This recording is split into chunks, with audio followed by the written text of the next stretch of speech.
Hi, Prabakaran. I'm really happy to see these essays from you. Let's get straight into it.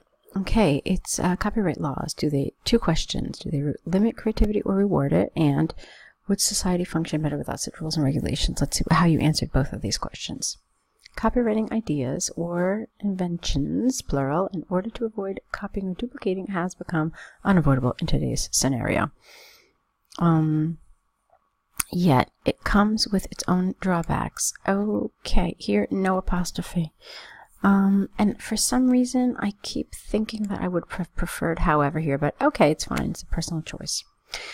Not only does copywriting someone's brainchild give recognition, but it also prevents the theft of the hard work. Okay, it prevents the theft of the hard work and ideas, which are two things here, right? Hard work and ideas, which are equally as valuable as any other wealth. In this essay, we will discuss whether copyright laws limit creativity or reward it, and its impact toward the society. Okay, so check this out. First of all, no apostrophe here, because it's the possessive form of it. It's not the contraction, it is.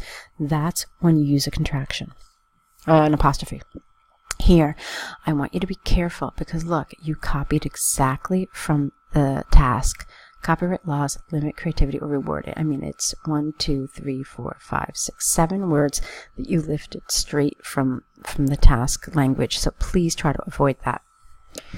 Okay, moving on. Let's see. Whether copyright laws limit creativity or reward the respective smart work has been a debatable topic in recent times. Okay. All right, fine.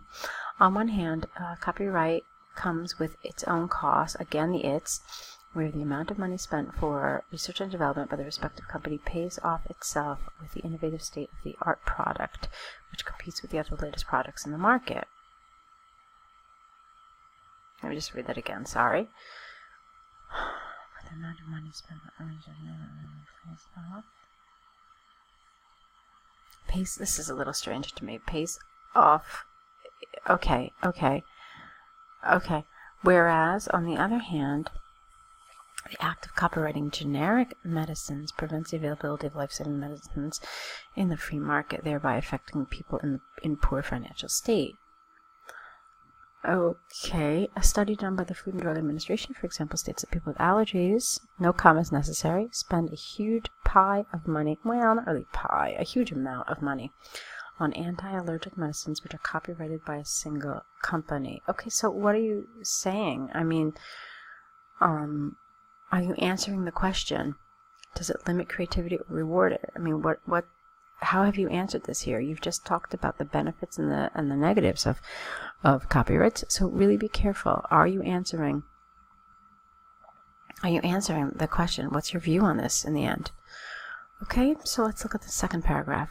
Since the advent of technological improvements, innovation by itself changes for the better, within a short period than ever. Okay, this is a little strange grammatically. Innovation by itself changes for the better within a shorter period than ever before. Furthermore, a 20-year time frame for copyrights, plural, or a copyright is a relatively longer period, which practically puts the copyrighted project to be of no use to the public after that time frame. For example, the copyright registered for cooling systems, or the cooling system, in the space shuttle by NASA has been a bottleneck for other growing companies. What a nice vocabulary word. Excellent. To adapt, no commas necessary here, to adapt and improvise their own research. Hence, the society as a whole would function better without the above copyright regulations. Okay. I like this paragraph better.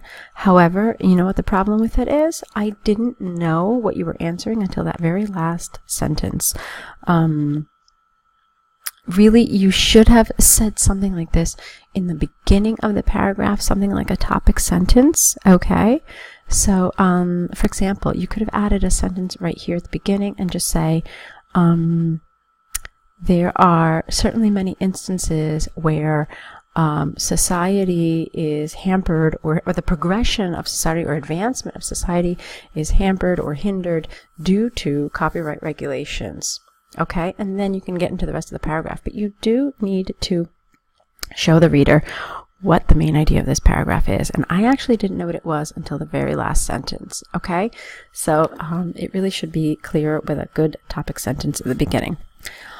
Okay, and then of course you can keep that at the end, which is nice. It's like a summary statement, basically restating your first sentence. Okay, so let's move on. In conclusion, even though copywriting awards recognition to the innovators, it does harm to the society. It is predicted that in future, copyright laws can be altered to hold good. No, it can be altered to function, to exist. I don't know, something else, but not to hold good, for up to a maximum of 5 years. And you didn't need a comma. All right, so well done. Let's take a look now at your second essay. Okay, fabulous. Here it is. It's the letter to the university. So let's see what you had to say about that. Okay. Dear Sir or Madam, I'm writing to apologize for not attending the exam held on 21st of April 2018. I am Prabakaran, student ID, pursuing a final year B Tech in Mechanical Engineering Department. It's a mistake from my part for not informing you well in advance that I wouldn't be able to attend the university exam. Okay, so let's talk about several things that are happening here with this paragraph. Number 1, in a formal letter, we never use a contraction, ever. It's always I am. Writing to apologize for not attending the exam, this is fine. Held on this is fine. Please write your full name in a formal letter like this, okay? Pursuing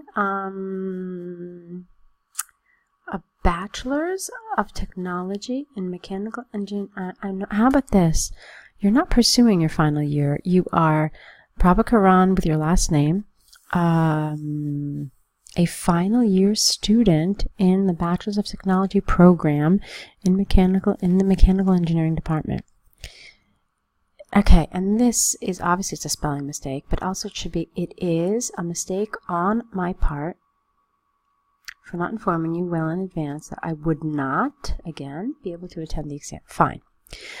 I regret to inform you that I capitalized, was seriously ill on the test day along with a throat infection, and hence was not able to inform you regarding or about the situation via phone.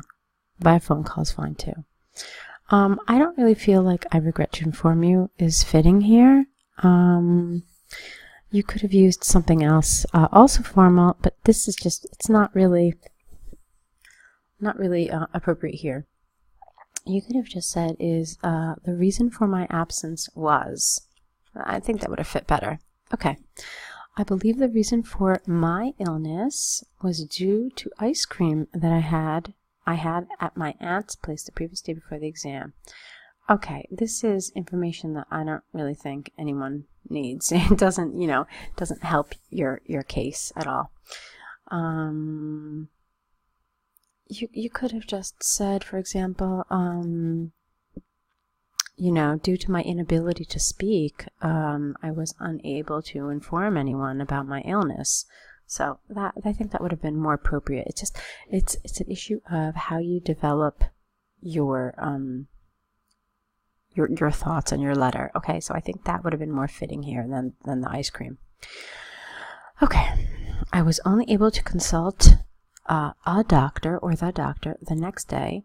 Okay, and therefore I can only provide the documents and medicine bills which were purchased on that day. Okay, now you didn't purchase medical bills, or documents. I can only provide the documents and medicine bills for services, for services purchased or services paid for on that day. Please accept my apology for the no-show. Kindly provide me another chance to write the exam in this semester itself. Okay, awaiting your response, yours sincerely. Okay, two things that I want to address here. First of all, yours sincerely is incorrect. It's dear sir or madam. Therefore, the convention says it has to be yours faithfully. When we don't know the name of the person we're writing to, in a formal letter, it is yours faithfully. Second of all, the thing that I want to address is here. Kindly provide me another chance to write the exam. Careful, you have two thus here. This semester. Why is this an issue? Because look what it says here. Possible resolutions. It doesn't say one resolution. It says resolutions, plural. So it's not enough to just give one. You really need to give more than that.